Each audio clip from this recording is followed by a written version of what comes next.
네, 시장의 화두는 여전히 ESG입니다. 그 중심축에 있는 지주사, 금융사 오늘 점검 받겠습니다. 김인 BNK 투자증권 연구위원 나와 계십니다. 안녕하세요. 네, 안녕하세요. 네, 반갑습니다. 요즘 네. 많이 바쁘실 것 같은데요. 봐야 할 네, 바빠서 예, 막 사안도 뭐가 나고 많고. 그랬습니다. 그러시네요. 네, 예. 많은 리포트들 내고 계신데 예. 뭐 사안이 사안인지라 지금 뭐 정치권에서도 핵심 키워드가 뭐 되고 있는 부분도 있어서 하나하나 좀 보려고 합니다.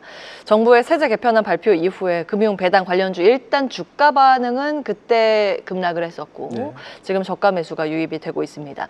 시장에서 일각에서는 그 급락이 오히려 저가의 매수 기회였다 뭐 이런 이야기가 나오는데 일리가 있는 내용일까요? 우선 이제 8월 1일이죠. 네. 코스피 한 4% 가까이 하락했는데 그때 수급적 측면에서 좀 보면 기관이 1.1조 원 순매도했고요. 외국인이 6,500억 순매도했습니다. 그런데 외국인의 경우에는 오히려 증권하고 은행주를 샀습니다. 반면에 기관 같은 경우는 은행주는 한 240억. 그러니까 은행의 코스피 비중 대비해서도 아주 반 정도밖에 안 팔았다는 부분이고 증권주는 막 한 580억으로 좀 많이 팔았어요. 근데 증권주를 올해 그 기관들이 약 8천억 샀거든요. 이 증권주가 단기에 좀 정책 이슈 때문에 급등한 부분이 있어서 정책에 대한 기대감이 약간 완화될 때 차익 실현을 좀 했다는 부분이고요. 그렇지만 정책 기대가 완화된다고 하더라도 전체적으로 정부의 규제 완화라는 부분들은 여전히 지속되는 부분이라고 저는 보고 있고요. 그런 측면에서 또 증권주는 뭐 어제 같은 경우는 다시 180억 정도 샀거든요. 그래서 이제 수급적인 측면에서 볼 때는 이 외국인들이 아니면 또 기관들이 그리고 그 당시에 일시적인 현상이라고 이제 저는 보고 있습니다. 그래서 이런 부분에 있어서 주가가 조정받으면 사실은 저평가 매수 기회라고 보고 있고 이런 측면은 또 금융사들이 굉장히 적극적으로 주주환원을 하고 있기 때문에 저가 매수 기회라고 판단하고 있습니다. 그때 모셨어야 되는데 지금 주가는 회복하고 있습니다. 일단 그 급락이 수급적인 이유로 급락을 한 것이기 때문에 본질적인 가치가 변한 건 아닌 것이기 때문에 오히려 매수의 기회였다 이 말씀 주셨습니다. 잠시 실적 전해드리겠습니다. 현대백화점 실적 발표가 됐고요. 2분기 영업이익 869억 원으로 그 전년 같은 기간보다 100% 이상 성장했습니다. 컨센서스 추정치는 부합이고요. 주가는 오늘 이쪽이 좋을 수밖에 없습니다. 잠시 후에 체크포인트 말씀드리고 현대백화점은 지금 3%의 상승권으로 장중에 고점 높여가고 있습니다. 71,200원 수준으로 기록되고 있습니다. 앞서서 말씀드린 것처럼 이제 중국 단체 관광객 한시 무비자 시행이 9월 29일부터 내년 6월까지라고 정부 발표가 있었기 때문에 아마 오늘 오후장에는 이러한 소비와 관련된 종목들의 거론 빈도가 높아질 것으로 예상이 됩니다. 앞서 이제 말씀드린 면세점, 호텔, 카지노, 뭐 화장품, 엔터 등등이 포함이 될 수 있습니다. 그 점 포인트로 말씀드리면서 본론으로 다시 이어가겠습니다. 지금 이게 세제 개편안에 대해서는 뭐 논란이 있습니다만 글로벌 IB 쪽에서는 좀 부정적인 시각을 많이 이야기를 하고 있거든요. 이건 어떻게 봐야 되는 걸까요? 그런데 사실 이 수급적인 측면을 이제 얘기하는 거잖아요. 근데 기본적으로 외국인들이 올해 내내 5.8조 팔았어요. 코스피에서. 외국인 매도가 뭐 새삼스럽지는 않습니다. 그런데 이제 그냥 금융주 내의 수급적인 측면을 좀 말씀드리면 그 외국인이 코스피에서 5.8조 팔았을 때 은행은 1.2조 원, 증권은 한 2,800억 정도 팔았거든요. 그러면 전체 은행 비중이 20%, 증권 한 5% 정도 전체 매도 비중을 차지하고 있습니다. 그런데 사실 이제 대형 시중은행의 외국인 비중이 63%고요.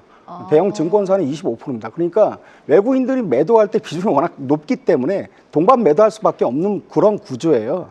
그러니까 이게 뭐 외국인들이 아까 이제 시장에 대해서는 이제 제가 말씀드리기는 어렵지만 금융주 자체를 가지고 얘기 드리는 거고요. 그래서 그런 비중이 높기 때문에 같이 매도된 부분인데 그런데 지금 올해 KB가 주주환원율이 50% 중반대가 될 것 같고요.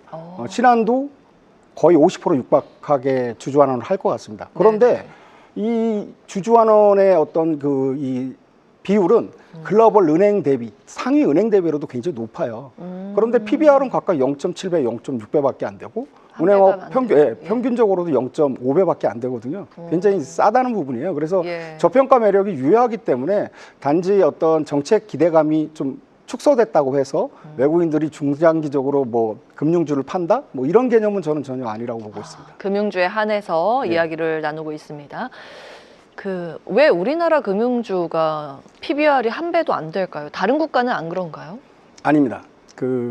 중국 같은 경우도 비슷해요. 네. 한 0.5배고요. 네, 중국은 시장 구조 자체가 뭐 예. 그럼 일본 은행도 그냥 0.9배, 1배 정도예요. 그렇군요. 그러니까 일본의 예. 시장의 PBR이 평균 1.5배니까 이거에 비하면은 뭐 1배면 디스카운트 받고 있는 부분이죠. 언더퍼포먼이네요. 예, 그러니까 뭐 금융주 자체가 우리나라만 뭐 이렇게 저평가됐다라고 얘기는 어려워요. 네. 예, 어려운데 이게 이제 변화가 될 수 있다라고 보는 겁니다. 왜 그러냐면 저희가 2020년에 주주 환원이 20%밖에 안 됐거든요. 네. 예.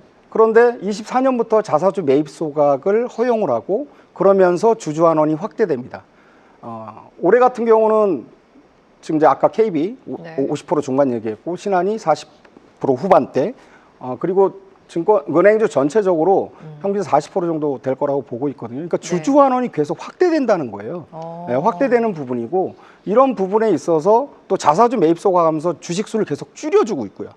그렇다면 이 PBR이라는 부분에 있어서 여태까지는 이 정책 기조도 그렇고 은행주가 이렇게 열심히 적극적으로 할 수 있겠냐 없겠냐 막 이런 의구심도 있었지만 네. 이게 적극적으로 이제 실천한 지 벌써 3년이거든요. 그렇다면 저평가 매력은 확실히 축소되지 않을까라는 부분이 제 개인적인 생각이고요. 네, 기본적으로 뭐 예를 들어서 올해 뭐 KB 같은 경우는 약 3조 정도 할 거라고 보고 있는데 총 주주 환원율. 3조 원. 예, 그럼 지금 단순히 40조예요. 시총이 43조인데 얼마나 많은 부분 배당만 주더라도 7%예요. 예, 근데 이제 자사주 소각까지 이제 합치니까 그렇지만 그런 식으로 계속적으로 주식수는 줄여줄 거고 배당이란 기대감도 계속 높아질 수 있기 때문에 은행주의 저평가는 뭐 계속 저는 해소될 것으로 보고 있습니다. 지금 리포트에서는 ESG 최상위 금융그룹을 KB 금융을 꼽아주셨고 조금 전에 말씀 주신 신한지주에 대해서도 긍정적인 평가를 주셨습니다. 그러니까 둘 다 주주 환원율이 높다 이걸 이제 근거로 말씀을 주고 계신데 그러면 그 주주 환원율을 높일 수 있는 근거가 뭘까요? 이익이 좋아서 그러는 걸까요? 그러니까 우선 주주 환원이라는 거의 가장 근본은 첫 번째 이익이 늘어나야죠. 그래야지 주주한테 환원되는 총액이 늘어나지 않습니까? 남는 게 있어야. 그리고 이익에서 얼만큼 주주한테 주느냐입니다. 비율이잖아요. 예, 그러니까 절대적인 이익 규모와 비율이 계속 늘어날 수 있다는 부분입니다. 예. 앞으로도 증가 추세는 이어질 것이다. 그렇죠. 이런 말씀을 주고 계시고 앞서서 이제 PBR 한 배 미만 이런 것도 이제 저희가 살짝 언급은 했는데 적정 PBR은 어느 정도가 될 거라고 보세요? 그러니까 다른 국가들도 뭐 한 배 넘기기가 쉽지 않다 이 말씀을 주셨기 때문에 이게 사실은 적정 PBR이라는 부분들이 굉장히 이론적으로 보면 ROE의 함수거든요. 네. ROE의 함수입니다. 그래서 은행들이 그거를 자기네들이 얘기했어요. 2023년 기업가치 제고 방안을 발표하면서 우리의 어떤 적정 PBR은 한 배다. 목표 PBR은 한 배다. 한 배고 그걸 달성하기 위해서 우리가 ROE를 10% 이상 끌어올리겠다라고 얘기를 했습니다. 그러면 이런 상황에서 우리가 2027년까지 주주 환원을 50% 하겠다. 이런 목표들을 제시했어요. 그런데 왜 PBR 한 배가 중요하냐? 그런데 주주 환원의 50%는 반반입니다. 배당하고 자사주 매입 소각이 섞여 있는 거거든요. 그런데 은행들은 여태까지 뭐냐면 워낙 PBR이 낮아요. 그러니까 자사주 매입 소각을 좀 더 확대하는 게 유리하다는 겁니다. 주식이 싸니까 이 싼 주식을 내가 사서 소각하는 게 주주 가치에 더 좋다는 거죠. 그런데 PBR이 0.8배 이상이 되면 자사주 매입 소각 비율을 좀 줄이고 배당을 확대하겠다는 겁니다.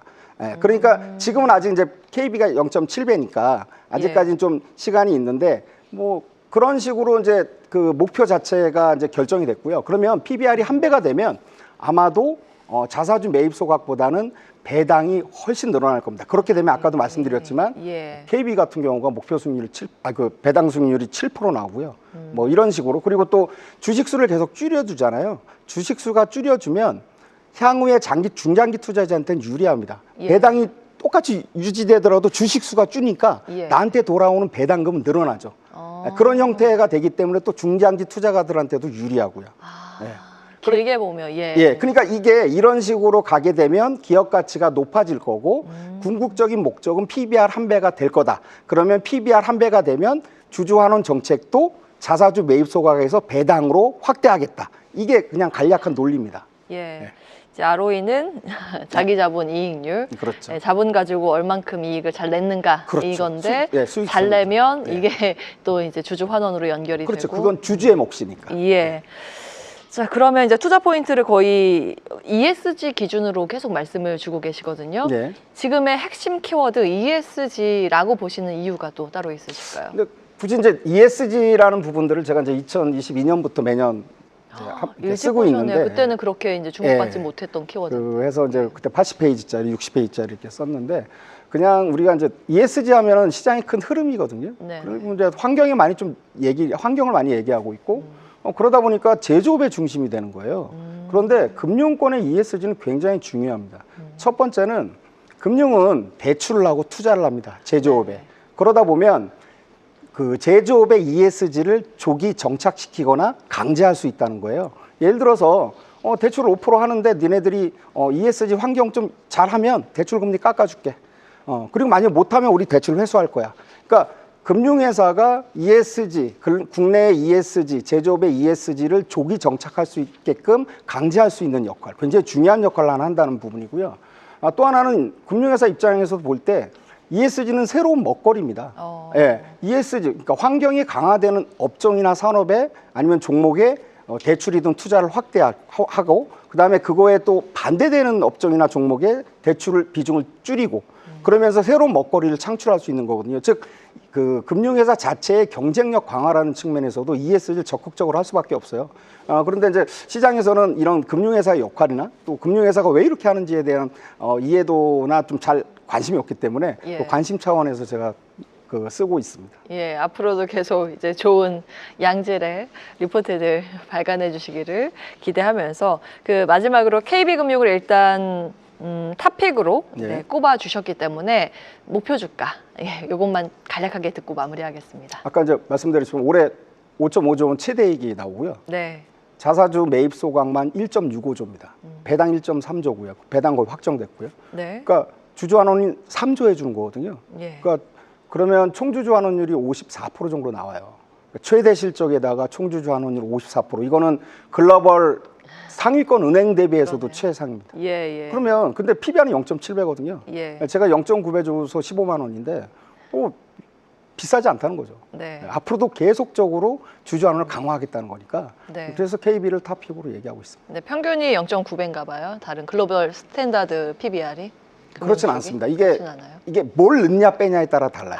아까 얘기했지만 일본은 뭐 0.9배 1배, 예. 중국은 0.3배 4배, 그리고 미국 같은 경우는 상업은행이 아니라 투자은행 성격 같이 있어서 1.5배, 뭐 프랑스 같은 경우는 은행마다 너무 차이가 많아요.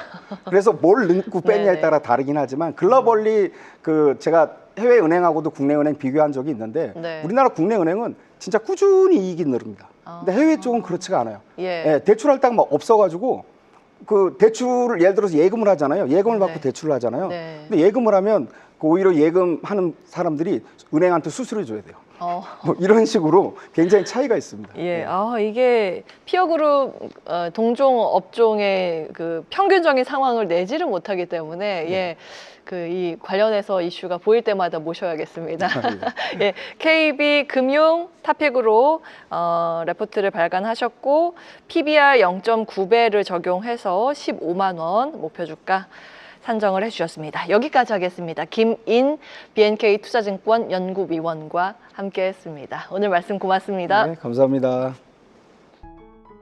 계속해서 다양한 경제 이슈를 알고 싶다면 구독과 좋아요, 알림 설정 부탁드립니다. AI 캐스터 권미정이었습니다.